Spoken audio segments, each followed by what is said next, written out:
Good evening, dear parents and my dear students for watching this program. My teacher, the biggest classroom of the UAE.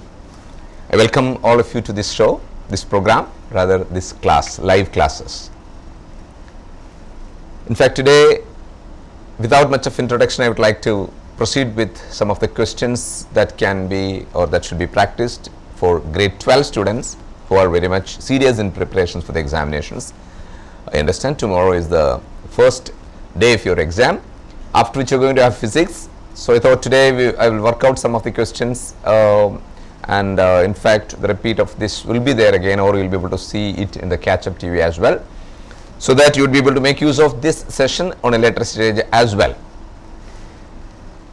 So the last week, in fact, I had mentioned a few things related to the how to take up the board examinations preparations. Those who have missed the class, you may try to take it again and see the session on the general guidelines which I had given you for the examinations for of the preparation for the board exams. A few points I would like to stress today also.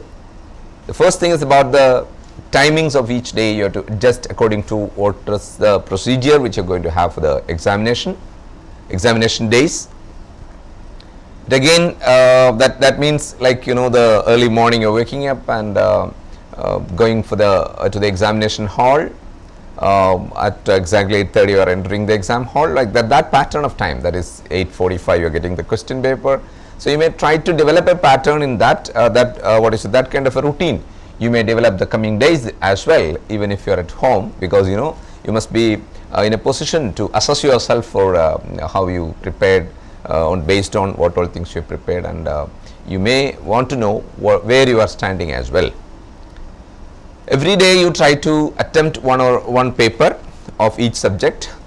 Every day you can try, and two, it would be preferred to solve those questions during the same time that you're going to for the have the examination. So you will tune yourself for the examination as well in that way. That means when you try the test paper schedule, or what all ways you're going to have the test papers, that is better to keep it during that time itself, like, you know, 8:30 to 12 o'clock morning you can set for writing the examinations or the assessments. That's one thing. And second aspect is, I had even mentioned about maintaining a good mental and physical health as well throughout these days. That is also very important, because if we have a good mindset, or we say if you have a good health of mind as well as physical vigor, definitely you will be able to do more in your examination preparation as well. Another point I want to tell you is like on on 9th of this month you're going to have the final examination.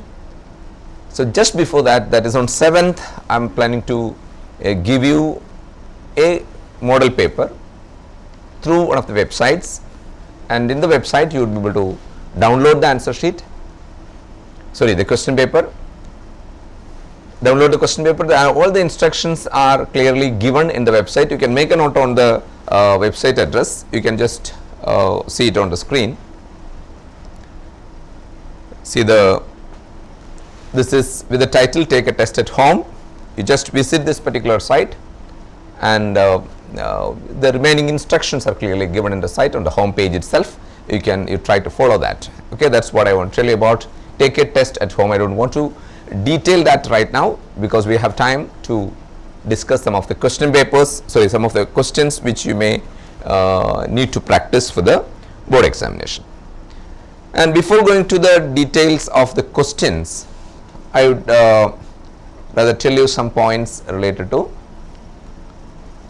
some extra concepts, as well as some portions which I want to explain to you.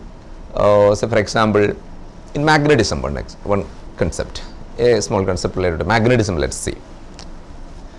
So a few things I'm going to explain related to 12th physics. So listen to this, after which we'll come back to some of the questions which you have to practice for the board examinations. Okay, so I invite the attention of the grade 12 students who are doing physics and who are preparing for the examinations, board exam, physics and just listen to a few concepts and questions related to 12th physics. Okay, listen now. So what I am going to explain is the case of a magnet suspended in a uniform magnetic field. This is in fact a content which is associated with the chapter magnetism. See, a magnet when suspended like this, there is a magnet suspended, and this magnet is what is suspended in a uniform magnetic field, right?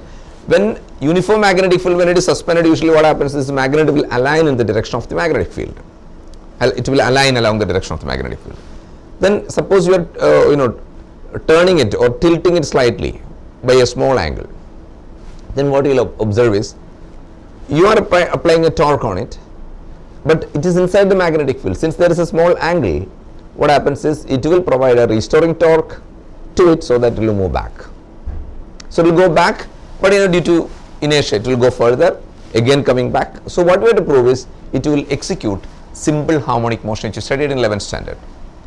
So what the question is, when a magnet is suspended in a uniform magnetic field and displaced slightly, we have to prove that it executes simple harmonic motion, and based on that we can even derive the expression for the time period or frequency of oscillations of the magnet, right, or dipole.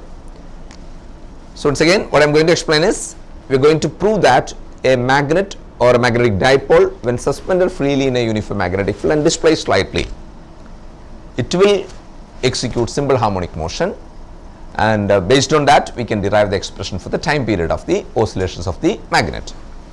So very first thing is, in 11th standard you studied an equation, torque is equal to I alpha.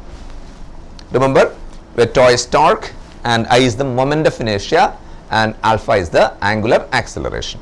This equation is very similar to F is equal to ma. Force is equal to mass times acceleration, similar equation in rotational motion. So when a magnet is suspended and we are rotating it, like we are providing a torque to it. When the torque is supplied, we are providing this much of amount of torque if I is the moment of inertia of the magnet. Okay, so this is, we can call this as what, therefore the applied torque. This is the applied torque. Okay, so we applied a torque, and with that torque it is displaced slightly, okay, then slightly by an angle theta, let's say, then it is released. So when it is released, what happens is the magnetic with the magnetic field it will make an angle theta now. So what happens, it will move back. Okay, there will be restoring torque. The torque, another equation which you have seen for torque in a magnetic field on a magnetic dipole is what we have seen, the equation mb sin theta. Okay, so mb sin theta is which torque? The torque provided by the magnet. We can call this as the restoring torque. Okay, so restoring torque is mb sin theta and applied torque is I alpha. So I alpha we applied, and with the restoring torque it is brought back to the equilibrium position, but due to inertia it will go further, So these two torques are equal and opposite. The applied torque, restoring torque, they are equal and opposite. So since they are equal and opposite, we can write what? I alpha is equal to minus mb sin theta. Minus mb sin theta. But one more thing, since we are displacing it slightly, the angle theta, for a small angle we can take sin theta as approximately theta. Alright, so we will write it as minus mb theta. So we will further write therefore alpha is equal to what? Minus mb theta divided by I.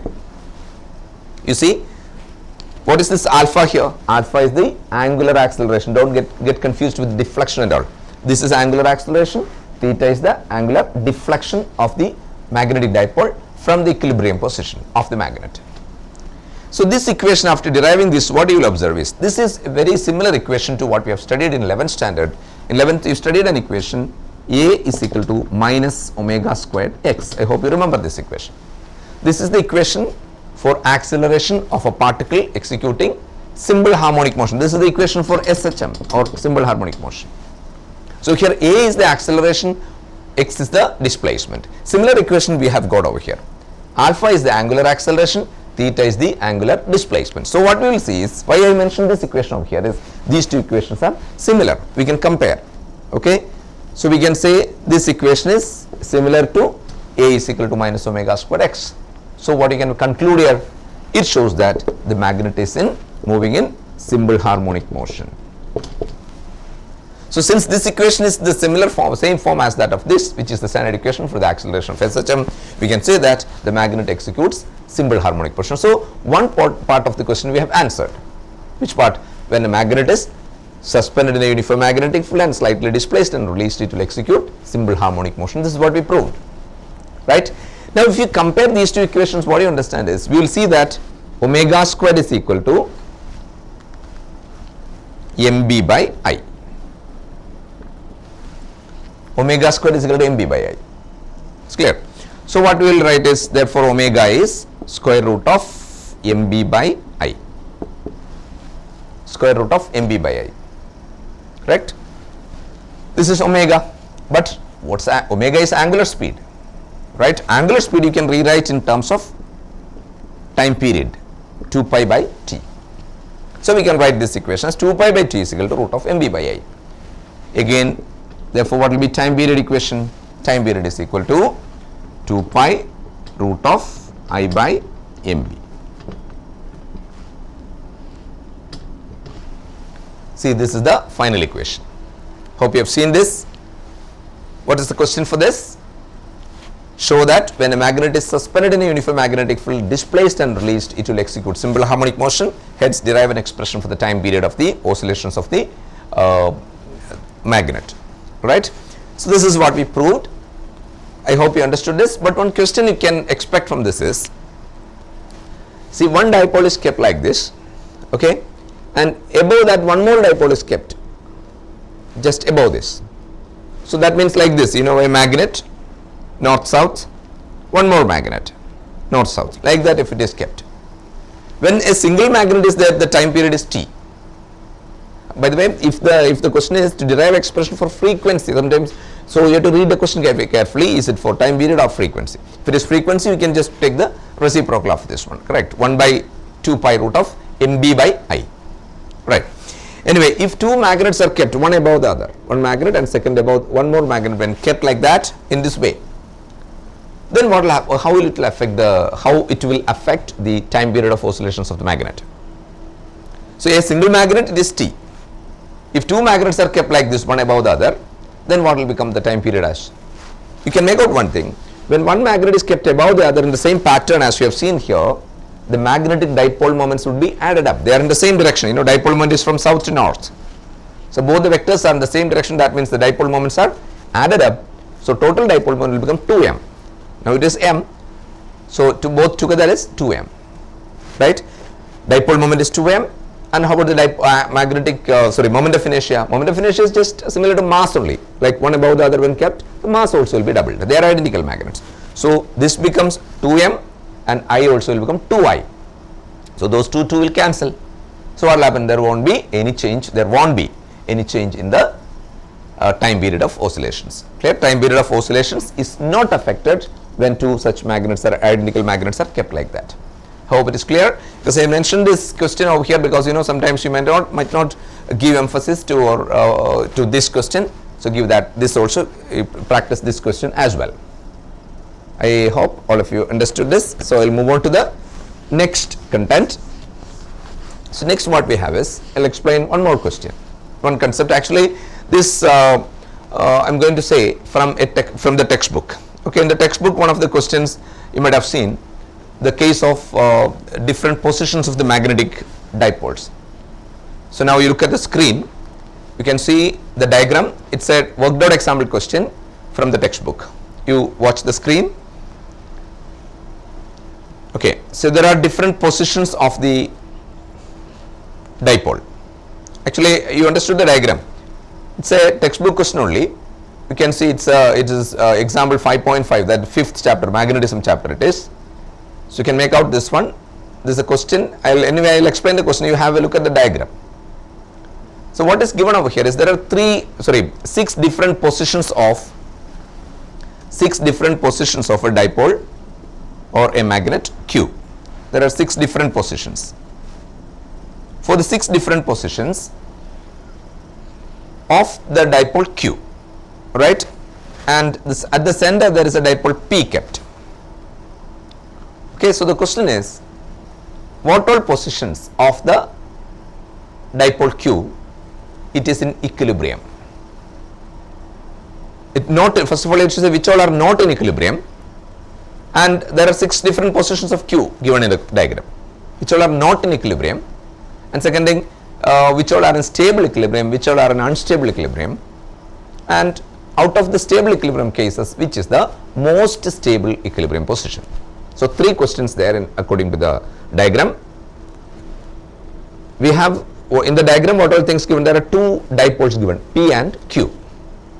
P is kept at the center, that is fixed, but Q, the second dipole, we are keeping at different positions, okay, different positions. Out of these different positions, which is not, or which all positions are not in equilibrium, that's the first question, and second is what, which all are in equilibrium, which all are in stable equilibrium, which all are in unstable equilibrium, and third question, which is the most stable equilibrium position.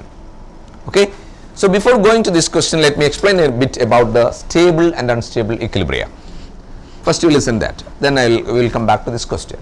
So this is the picture. What I am going to explain is a case or the picture which you have to have a clear picture, clear idea, then only you will understand this question. So very first thing is, when can you say that a magnetic dipole is in equilibrium? A magnetic dipole is in equilibrium when the torque on the dipole is 0. This is the condition for equilibrium. You know what's the equation for torque? The equation for torque is tau is equal to mb sin theta.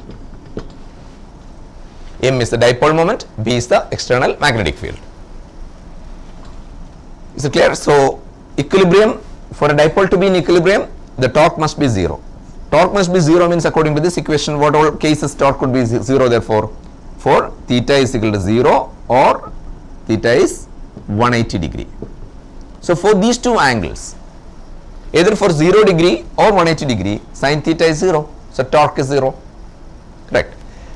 And if theta is equal to 0, what you can say about the potential energy possessed by it? You know the equation for potential energy of a magnetic dipole in a magnetic field is minus mb cos theta. Expression for potential energy. So U, that is potential energy, U is equal to, U is representing potential energy, is equal to minus mb cos theta. If you substitute this case here, that is that theta is equal to 0, cos 0 is equal to 1, right. So U is minus mb. U is minus mb. Okay, so this is one situation. And second case is if cos theta you put as 180 degree, you know what's the value of cos 180? It is negative 1. So minus 1 multiplied by minus mb. So it would become plus mb. So U, the second case U is plus mb. I hope you have seen this. So once again, equilibrium means torque should be 0. If torque is 0, the 2 conditions possible is either theta is equal to 0 or theta is equal to 180 degree. That means the potential energy should be either minus mb or plus mb, that is 0 or this one. Now about the potential energy situation, when you talk about negative potential energy and positive potential energy, when you consider, in which case the equilibrium can be considered to be stable equilibrium and which is unstable equilibrium. For which what you have to consider is the 3 different positions of, suppose a man is sitting on the top of a tree, another man is standing on the ground, a third man is there is sitting inside a well, let's say. 3 different positions you take. Okay, so out of the 3 positions of the people or the persons, who can be considered as in stable equilibrium? They all are sitting, they are at rest, they all are in equilibrium. Who can be considered as stable equilibrium? Can you think on that? That is, once again let me tell you, a man is on the floor, a man is sitting on the top of a tree, a man is sitting inside a well, underground. Okay, who is considered to be the most at the stable position? See, the man sitting on the top of the tree, if he is not sitting properly, he will fall down. So it is he is unstable, obvious. Okay, obviously he is unstable. And second situation, if the man on the ground, you may think that he is stable, but you know, if there is a well, he may fall into it now.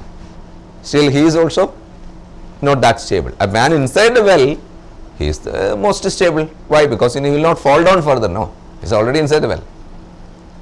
Got it? So stable equilibrium means that's a case where we can say the negative potential energy. We can, in terms of potential energy, if we say this is up means positive potential energy, reference level you can take 0 potential energy on the ground, and down inside the well negative potential energy. So it shows negative potential energy indicates there is what kind of equilibrium? Stable equilibrium. So be very clear, negative potential energy indicates stable equilibrium, positive potential energy indicates unstable equilibrium, unstable, stable. Is that clear? Okay. So coming back to this, this is therefore stable equilibrium, this is anyway equilibrium, both are equilibrium. So we can call this as therefore stable equilibrium, and this one is unstable equilibrium. So stable and unstable. So this is very important concept, you be thorough with this first. Okay. So a dipole, a magnetic dipole, when placed inside a uniform magnetic field, at these two angles it is in stable, it is in equilibrium, the dipole is in equilibrium, whereas in terms of potential energy, when you say negative potential energy means stable equilibrium, positive potential energy means unstable equilibrium. Now we will come to the question again.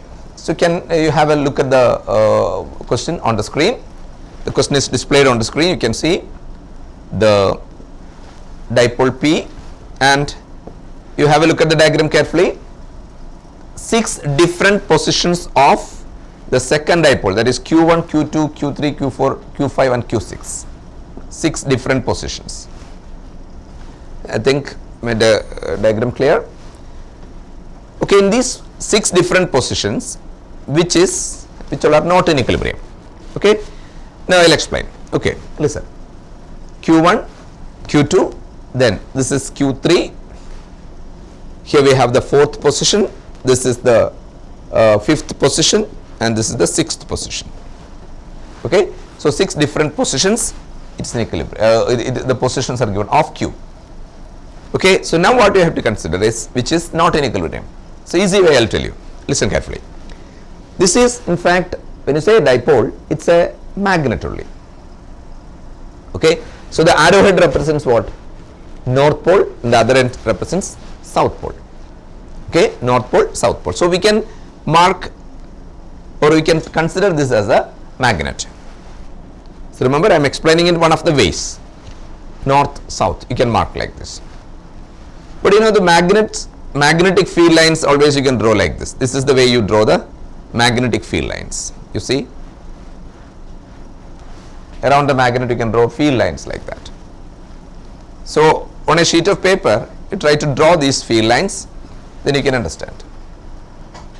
Now we see the angle between the dipole and the external magnetic field. You see, this is the dipole moment of Q, and external magnetic field you can see that is that of P. So here the concept is the dipole Q is inside the magnetic field of P. P causes a magnetic field around. Within that magnetic field only the second dipole Q comes. So Q is here 6 different positions of Q given. So this is Q1. Okay. So the direction of the magnetic field here. Okay. So you can make out one thing. This is the dipole moment of Q1. This is the magnetic field, external magnetic field. What you can understand is here the angle between these two is 90 degrees. So in each position you find out what's the angle. So even see here also the angle between these two is 90 degree. Okay. Here what about the angle? The dipole moment of Q3. Q is like this, and the magnetic field due to P is downwards. So theta is 0. Correct? How about here? This is dipole moment, magnetic field this way, dipole moment up. So this is 180 degree. Now these two positions you look at. The dipole moment is in this way. How about magnetic field? You know, this is south pole. South pole is towards south pole it will go. Okay. So this way when it goes, this angle is again 0. See, these two directions are same. Whereas as far as north pole is concerned, it will come from the magnet. So theta is, here how much is theta? 180 degree. Theta is 180 degree, here theta is 0. Right. So now you can make out what all angles from the diagram, and it is from that how you can make out which is not in equilibrium. First of all, we have seen from this point you can say when the angles are either theta or 180 degree, you can say the torque is 0. Right. So in all these different positions, therefore torque is 0 except these two. So these two positions are therefore they are not in equilibrium. They are not in equilibrium. Okay, so the first answer we got, that is Q1 and Q2 are not in equilibrium because torque is not 0. Correct? That part is clear. Now second question, which all are in stable equilibrium, which is unstable equilibrium. There again you can clearly make out these two positions, that is Q6 and Q3, they are in stable equilibrium because theta is 0. Okay, and these two positions are Q4 and Q5 are in unstable equilibrium because theta is 180 degree.